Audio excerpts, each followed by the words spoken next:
just shut up and let me enjoy this pain. I don't want anything to numb it. I don't want anything right now. Welcome to your daily dose of motivation and inspiration. Life isn't always easy, and staying motivated can be tough. But here, you'll find the mindset, the drive, and the wisdom you need to push through any obstacle and reach your full potential.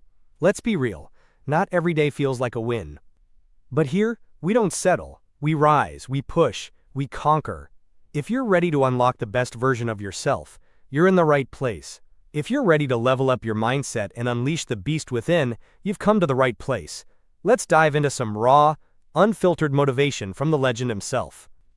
David Goggins. On the other end of suffering is a life that many people don't know even exists. It's a beautiful world because like the 40% rule. We all live in this world where our brains are keeping us in this box. Outside that box, on the other edge of suffering, which is on the other edge of that 40%, is a world that's endless of opportunity.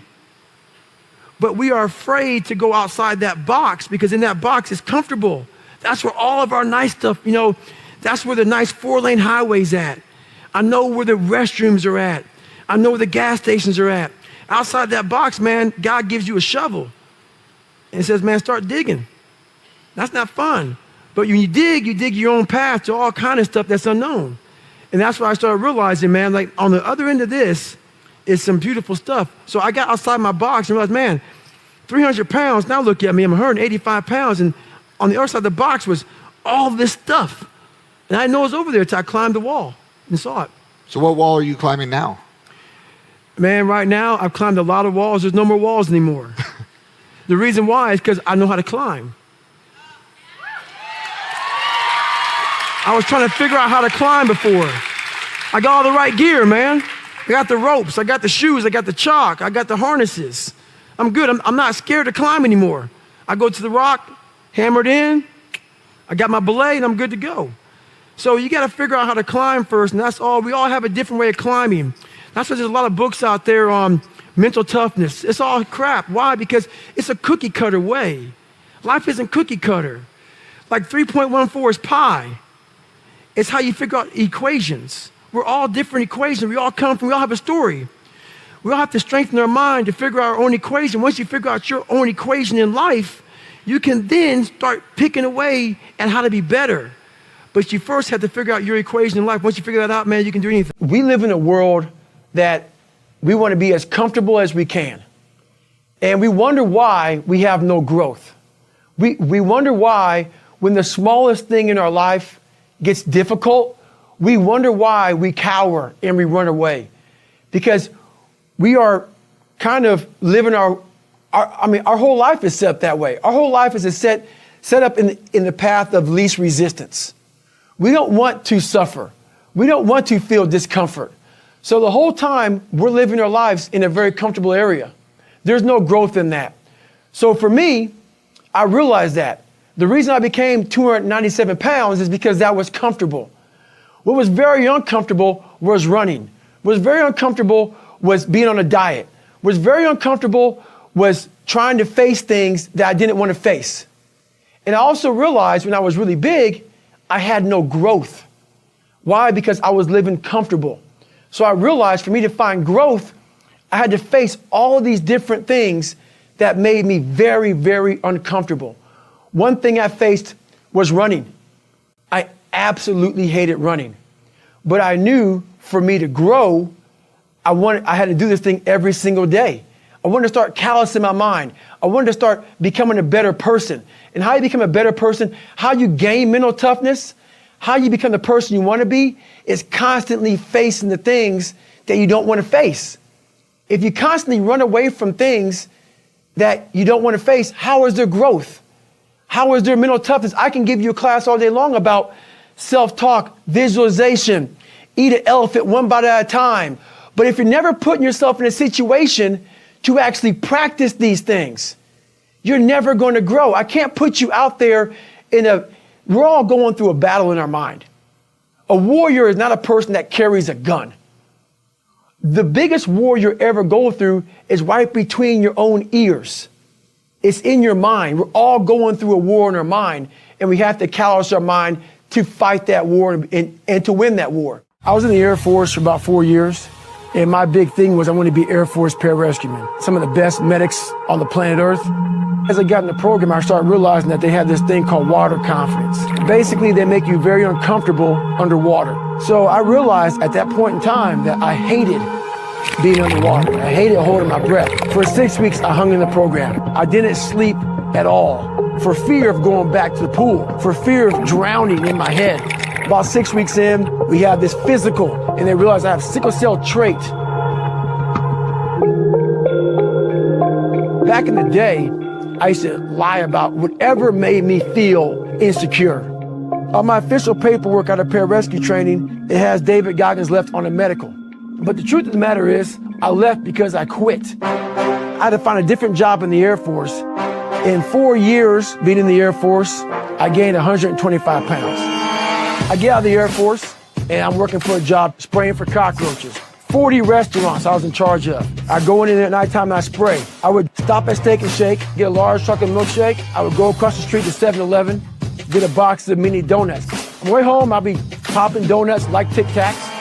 I would get home, turn the TV on. This is my routine. Start taking a shower and listen to the TV as I'm showering. This particular day, I started hearing Navy SEALs, toughness training. And I was hearing it cut out between the water hitting my ears. So I came out of the shower. At the end of the show, this commanding officer gives a speech. He says, we live in a society where mediocrity is often rewarded. These 22 men detest mediocrity. I invented this thing called the accountability mirror when I was growing up. And I got a chance to go into that mirror and look at myself and call myself out. I'm afraid of this, I'm afraid of that. Being raw and real about who I am and about what I'm hiding from.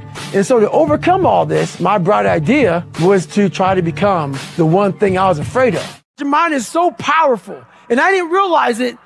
I went through 3 Hell Weeks, Ranger School, Delta Force selection, all this stuff. This incident I'm going to explain to you right now was where I realized we are only at 40% of what we are capable of. Here I am, bright idea to do this race called Badwater 135.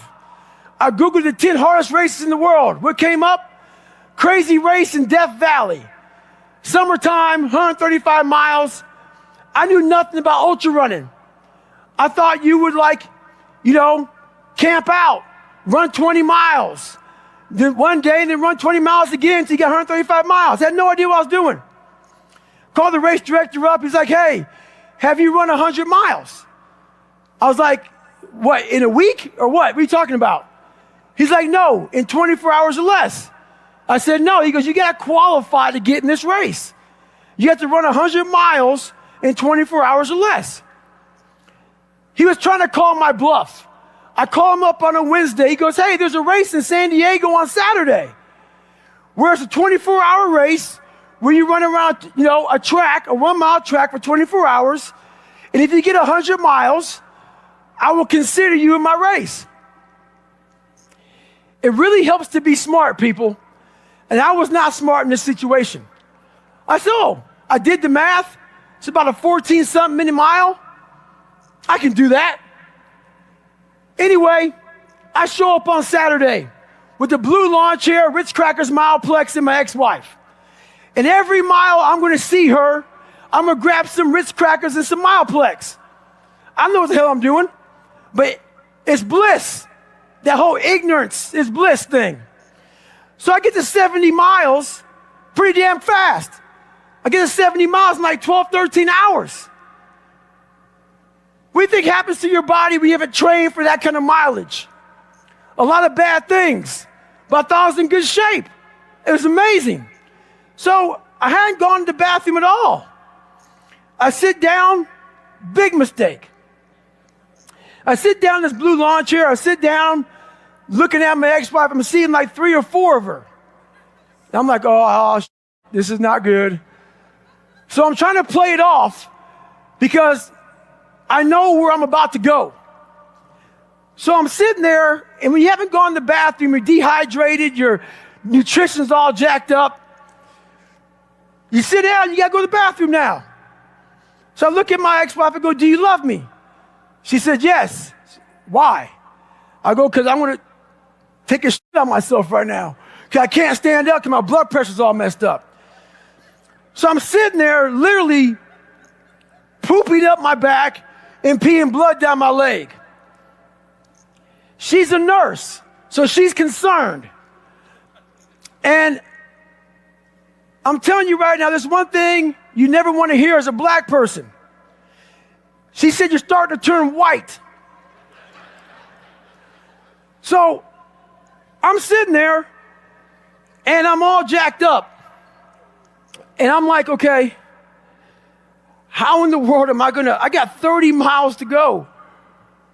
I should quit, but I didn't. What I started doing through this whole process was I started to study myself in the dark times. So instead of just quitting real fast, I said, no, I'm going to quit, but not right now. So I sat back for a second and I said, let me get some water, let me hydrate, let me clean myself up a little bit, let me get some nutrition. I wasn't dizzy. It's okay. My feet are all messed up. Let me see if I can walk. I'm going to walk 1 mile and then I'll go home. That'll be a great accomplishment for me, 71 miles. So I took this massive thing and I started breaking it down into small chunks. And as I started breaking it down into small chunks, I started realizing maybe I'll walk 1 more mile. But at the pace I was walking, I wasn't going to make the time. So this is when I realized the whole 40% rule. Those of you who worry, red can't hurt me, you understand it. Basically, the 40% rule is when we have a governor on our brains, like a governor on a car. A car may say 130, but if you put a governor on a car, it can only go 101. We do the same thing to our brains. I was born with limited horizons, born on the other side of the tracks. I didn't think I could be anybody. So my governor was myself. So once you take that governor off, you have limitless horizons.